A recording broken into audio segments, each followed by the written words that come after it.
Okay, YouTubers, this is Joe from ArtAlienTV, another game of interplanetary I Spy going on here, and we're back to Mars, back to Gale Crater, and today we're looking at Sol 37. I've got a double Gigapan here, I've got the raw one at the top, and a basically enhanced one at the bottom. It's been colour corrected and brightened up, and this is the Mars boat with number plate. Now, I initially published this in 2014. I've got links on here to the original video. If you click on this one, it will take you to the original video. This one here. There's a link up there. Okay, so this will take you to the original videos. Now, in the original video, I think I probably got the size wrong. I said this was about 30 feet long, maybe 40. It's actually 50. How do I know that? Well, luckily, the Mars Reconnaissance Orbiter took an image of the rover, and this was taken in 2015. Okay, so I did an update on this already back then, because it shows it from above. This is really cool. I've got the Mars Reconnaissance Orbiter image, the MRO image, in my software here, but I'm just going to show the Gigapan first, then we'll have a look at the overhead shot from the satellite image, okay, which is really interesting. Now, basically, let's look at the enhancement first. We have a boat, and it's not in very good shape. It's got a lot of damage to it, but it's actually, considering it could be many thousands of years old, is in pretty good shape. It may not be many thousands of years old. It may only be hundreds of years old. I don't know. But basically, we're told that the water in this area evaporated or dried out millions and millions of years ago, but I don't think it did. And I've got plenty of evidence for that on my channel, because a lot of the finds I've got may look very fresh, but they're probably around 10,000 years to 20,000 years old. A lot of the preserved remains and stuff look remarkably good. So this could be anything between 100 and 100,000 years old, possibly a million years old, I don't know. But I'm guessing a bit newer than that, okay? Sort of around the 10,000 year sort of mark. And basically we got a boat with a number plate on the front, and these numbers are not painted on. These are three-dimensional numbers. In other words, these are actually stuck onto the number plate or carved onto it, or carved out of it, okay? So we've got a number plate there, and unlike the original clip that I've got here, now this is the original clip I did back in 2014, which is a bit harsh and over-sharpened, but it does show you the numbers quite clearly, if they are numbers, here. And the number plate comes around like this. But what it doesn't show you is something I found by doing this a bit more carefully this time. I took a lot more time over it. I was working on this all day yesterday. Now it looks a bit muddy, but the colours are very muddy in these images.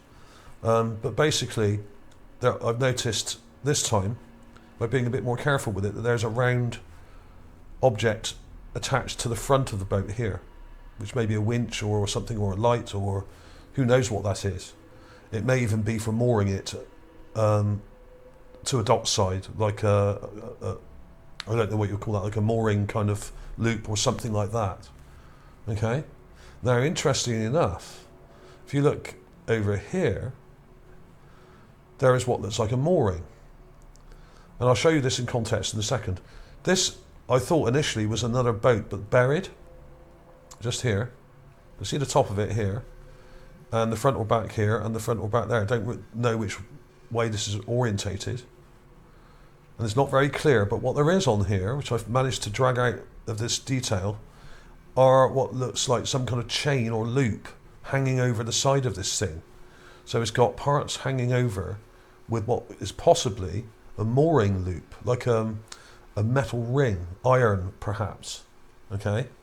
Now, if you go down to any dock side in pretty much anywhere in the world, you will have these along the dock side, especially in commercial docks, where you will have these huge kind of bollards on the side of the dock, and they often have these big rings attached to them. Now, when you moor your ship or boat, what you do is throw the rope over the bollard or thread it through the loop here and tie up. So this is like a mooring, okay?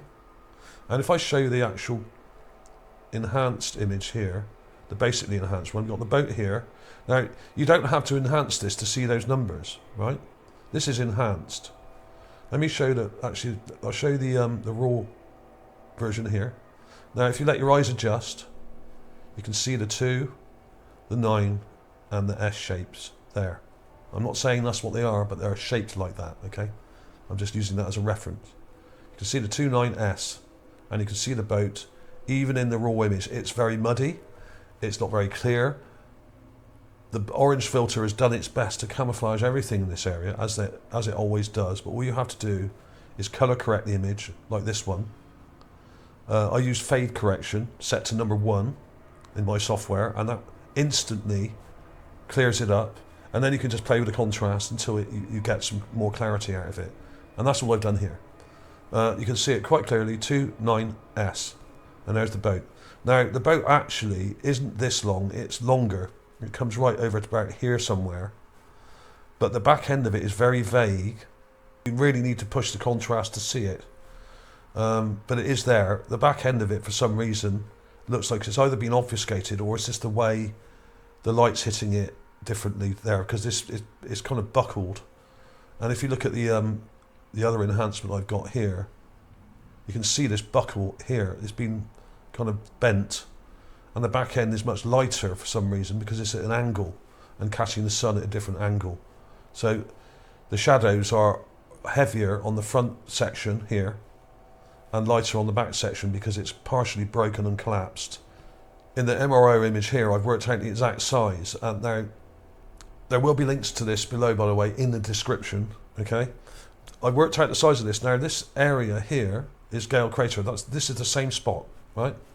We even got these light coloured deposits around it, which show up from the ground. But we can't see a lot of this because it's out of shot. Now, there's the Rover, right? And there's the boat, there. And I've highlighted it here, and I've measured it. Now, this entire image represents 500 meters across. That's what it says on the page from NASA. So I've worked out the exact size, that this thing is 15 meters long, okay? Now, 15 meters long is just over 49 feet. It may be a little bit less or a little bit more than that, but that's approximately what it is. So I measured it from here to here. So it's probably 50 feet because it's at an angle. If we were to straighten this out, it'd probably be a bit over 50 feet, maybe 52, because it's obviously not straight. I'm measuring it from this point here to here, but actually it'd be longer that way. So I'd say it's about 53 feet or 55 feet, okay?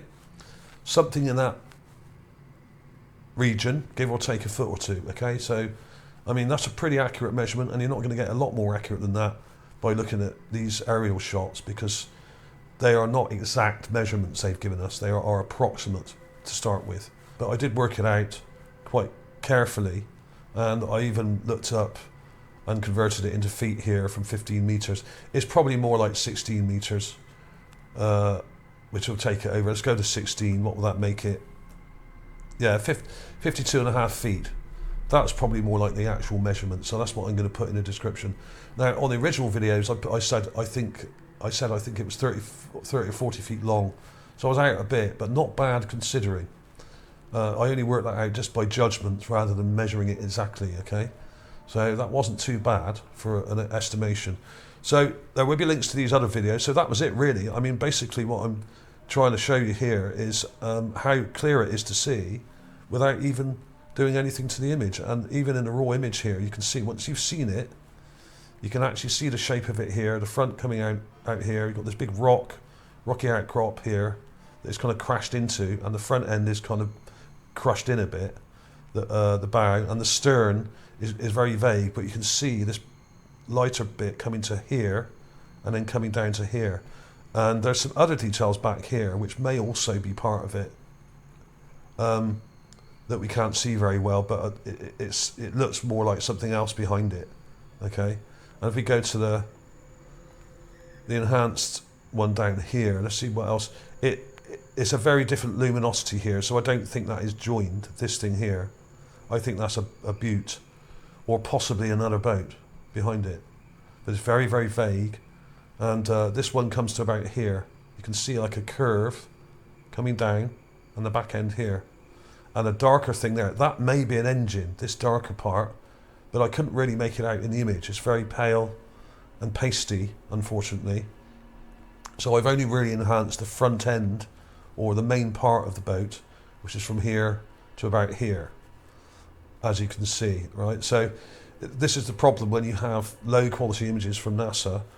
You're losing data straight away because the camera zoomed in from quite a long way off, and basically miles away it was when it took this photograph. So this is taken from a distance of 3 or 4 miles, perhaps. Now, if you look at the Rover image in the MRO image, it's right over here. Now, on this day, I think this was Sol 900 and something this was taken. The Rover didn't actually see the boat from there because it's in a little valley here, and basically it can't see over this kind of material here on the ground. But what the Rover did do, when it was around this area up here, it took images from Sol 37 way back over here, which would have been right over here somewhere, right? And it took images from there, right? And if you look at this prominent feature here, I think that's what we're seeing in the Gigapan. This thing here, the Rover was right over here to the left, and it was zoomed right across here with the camera lens, telephoto lens. It zoomed right across and was taking a photo of this area. And the boat just happened to be there on Sol 37, okay? This is a bit complex, so I'm trying to get across here. And so you see this bright area here, which has got a yellowy greenish tinge to it. It's kind of browny yellowy. This is sand, and that corresponds, I think, to this area down here at the bottom. This is the sand, and this may not look very far from here, but in fact this is about 1 kilometre away, about 1,000 meters from here to there. It's a long way off. So there we are, there it is. I mean, it's a boat with a number or letters or something, glyphs or whatever you want to call them on the front, and it's right there. And this is one of the clearest anomalies ever found on Mars in Gale Crater. And what's cool about this one, we've got a satellite image to back it up, which gives us an extra dimension. And it says here, yeah, the width of the image is 500 meters. So you can, if you download this, you can work out the width and length of the boat from the size of the image. This is good evidence, and it's good evidence I've had for a long time. And I just thought I would put this one up because it's one of my favourite finds, this one. And the fact that we have what looks like a mooring here, just here, with a possible metal kind of loop or mooring there, makes this even more interesting. Okay, and you can see that just here. It's pretty vague in the raw image, but you can see that loop thing hanging down just there. If you let your eyes adjust, you can just about make it out. So if you take a clip of that and brighten the hell out of it, add some contrast, you will see it. So use fade correction or color correction of some sort, and you will see that. And you can see it down here pretty well, but you can see it obviously better in the one that I've enhanced because I've really darkened it up and brightened it up at the same time, and it's pushed it out, and you can see that loop hanging down. That looks like a mooring. So we have a boat near a mooring on the edge of the lake here. Or not in the edge, this is the middle of the lake actually, but it looks like the edge from here.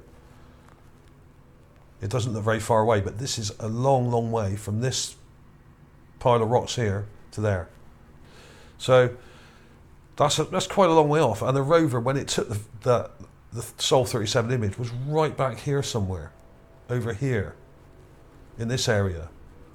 And it was probably on one of these higher ridges up here, looking across and down into the lake bed where all this dark blue sand is. Now some people say this is water. It's not, it's sand. You can actually see it's sand. But that doesn't mean there isn't water here. Around the other side of the mountain, Aeolus Mons or Mount Sharp, there is a very deep area. The deepest part is 4,700 meters below the surface of Mars.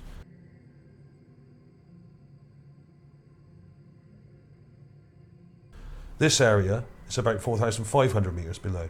So it goes down another 200 meters, but it's right round the other end of Mount Sharp. And I think there's a thermal vent there where there's water coming up from the ground, and it's hot water. But of course, because the atmosphere is so thin, that it's just vaping off very quickly and boiling away. But I would bet your bottom dollar that there's life in there, of like crustaceans and stuff like that, living off possible sulfur and other minerals in the water that's coming up from the thermal vent underground. Okay, but unfortunately the rover's nowhere near that. But that's where they should have landed, really. So there we are. We got the rover from space. We got a boat from space here. Let me just brighten this up for you, because it's a bit dark. Let's go really bright on that, and then add a bit of contrast in, just to make it work better. There we are. There's the boat. There it is. And you've got the white deposits next to it, and the more sort of light blue stuff on the ground, which is the deposits from the lake bed.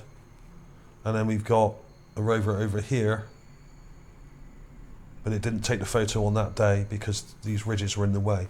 But this is the ridge we can see. Okay, so that was it really. And do check out these other videos. I mean, basically, I did a video called Mars Ship Confirmed from Space. This was back in 2015. This one's had over 400,000 views, and this one explains it as well. But this also shows loads of other boats in the area, and things like chains and shipwrecks and all sorts of other things. And it's got loads of satellite images in here, and loads of other boats and ships seen from the area. And I actually drew around the boat here and highlighted it. So you can check that out in your own time. And this will all be linked from the Gigapan for you to check out. So you can check out these older videos. But do bear in mind that the size is wrong, okay? It's more like 53 feet long and not 40 or 30 or 80, as I may have said in some other videos. Okay, but it could be somewhere like 60 or 70, because the MRO image is only an estimation from NASA. So if they're out by a few feet, then it could knock on, the effect could knock on quite a lot to the actual size of this. So, but I'm going with 53 feet for now, because that's the nearest I can get, because how else are we going to measure it? There it is. One of my favourite finds from 2014, a boat with a number plate and a mooring not far from it with a mooring loop to tie your boat to. What more could you want?